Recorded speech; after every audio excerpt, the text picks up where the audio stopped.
Bonjour tout le monde, j'espère que vous allez bien, que vous avez bien dormi, que vous êtes bien réveillés. En me réveillant ce matin, j'étais en train de manger mon bol de céréales et je regardais par la fenêtre. Et je me suis dit, et si je faisais une vidéo où je racontais mon installation à Marseille? Et du coup, je fais la vidéo sur le thème de comment je me suis installée à Marseille. C'était improbable, mais ça s'est vite fait. J'espère que le thème va vous plaire. Vous allez en tirer des bons conseils. Donc, comment j'ai fait? Avec quel argent? Par quels moyens? Avec qui? Donc là, je vais tout vous expliquer en détail comment ça s'est passé. En vrai, ça s'est vite fait. Il faut savoir que de base, je suis d'Orléans. C'est une ville à côté de Paris. En voiture, il y a 8 heures de route. En train, je pense que c'est 6 heures ou je sais plus. Et après, il y a aussi l'avion. En fait, si on prend les transports en commun, il y a toujours une escale à Paris pour ensuite aller à Orléans. Je suis venue ici à Marseille pour faire mes études. Je fais un BTS tourisme. J'ai déménagé en fin août et j'étais seule. J'ai tout fait seule. J'avais mes 2 grosses valises où il y avait toutes mes affaires, mes vêtements et tout. Et j'ai pris le train direction Marseille. Sans savoir où j'allais, sans savoir comment j'allais faire sur place. Mes parents n'ont pas pu m'emmener. Du coup, je vous dis pas la galère à Paris. Quand je devais faire la correspondance des 2 trains. C'était chaud, mes mains elles étaient en feu, j'avais des cloques à la fin, une galère. Arrivée sur place, j'ai logé chez la fille d'une amie à ma mère, le temps que je puisse trouver un appart. Je vous dis pas comment le sentiment que j'avais, quoi. Je me sentais seule au monde, dans une grande ville où je connais rien, je connais personne. Franchement, faut le faire. Toute seule, c'était le perfect combo du changement de malade. C'était du tout au tout. Dites-vous que Orléans, je connais cette ville comme ma poche. J'y ai grandi. C'est limite moi qui ai fait la ville tellement je la connais. Mais là, je suis arrivée ici, c'est une très grande ville, beaucoup de gens. Mais à part tout ça, j'avais pas peur en fait. Je savais que j'allais finir par trouver un appart, que j'allais finir par me poser, que j'allais finir par être bien quoi. Mais c'était chaud quoi. Il fallait trouver, il fallait faire des recherches et tout. Et au bout de quelques temps, j'ai fini par trouver un petit studio au centre de Marseille en plus. C'était super cool. Mais le hic, c'était que la salle de bain n'était pas séparée de la pièce à vivre. C'était un studio, donc une pièce. Et j'avais vraiment la salle de bain, elle avait la vue sur la fenêtre. Les gens pouvaient me voir. J'allais aux toilettes et faire mes affaires, quoi. C'était chaud. J'ai repris mes recherches. J'ai commencé à chercher un appartement mieux. Et du coup, voilà, mon appartement actuel. C'est un studio aussi de 20 mètres carrés. Et la salle de bain séparée. J'ai une machine à laver, un four, un énorme frigo, une hotte, tout ce que j'avais pas dans l'ancien et en plus trop bien quoi. Et je suis encore plus mieux placée qu'avant.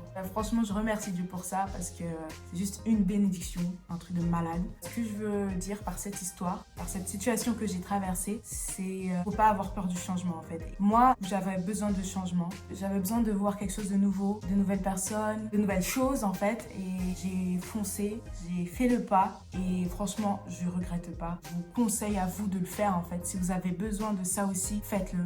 Faites-le parce que si vous sentez qu'il faut quelque chose de nouveau, c'est la solution en fait. Quand j'étais dans le train Paris-Marseille, 3-4 heures de train, j'avais vraiment le temps de me poser, de réfléchir. C'est le moment je me disais en fait, je suis en transition. Je suis en train de passer à un nouveau cap.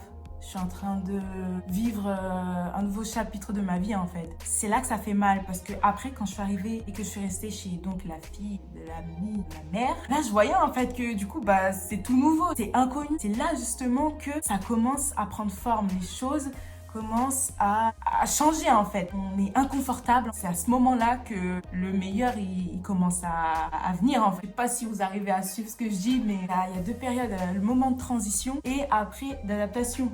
Donc j'ai trouvé mon appart, il me correspondait pas au petit, c'était le moment d'adaptation. Mais je savais que j'allais avoir quelque chose de meilleur. À partir du moment que vous êtes persuadé quelque chose de meilleur va arriver, en prenant la décision de faire le pas, écoutez, foncez. Quand vous avez l'espoir, plus rien vous arrête en fait, tout est possible. Je voulais être changée donc d'air et être indépendante. J'ai été servie. Je vais en cours et je travaille en parallèle. Je paie mes factures. J'ai tout gagné en fait. Orléans, Marseille, ça n'a rien à voir. Il y a un monde. Je suis au bord de la plage, la mer, soleil quand je veux. Orléans, c'est la grisaille.